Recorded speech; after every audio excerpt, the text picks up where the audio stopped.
In this video, I'll show you how to merge multiple PDFs for free using PDFGear.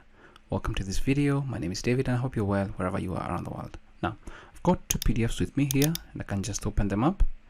And you can see this particular PDF is just more or less text right there.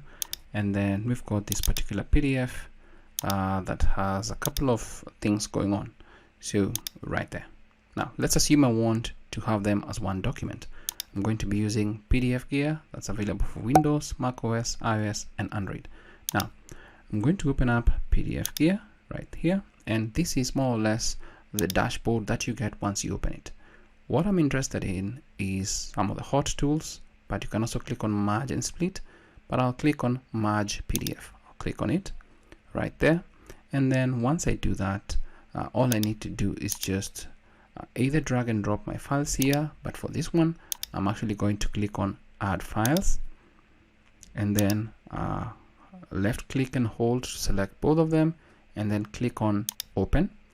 And once I do that, you're going to see the first file and the number of pages it has and the range that I actually want to have merged, and the status is loaded, and then you have some arrows for up and down and delete that is identical for the other one. So let's assume I want this one, the bigger PDF, to start. I'll just click on that and it's going to now be on top.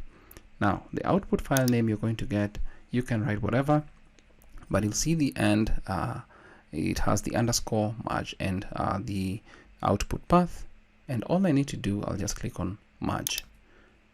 It's merge completed.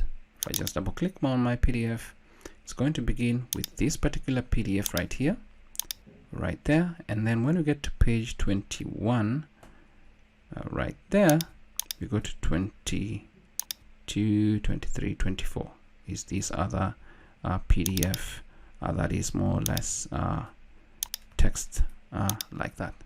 But that is how you can easily merge multiple PDF documents into one for free using PDFGear. I hope this video is of value to you.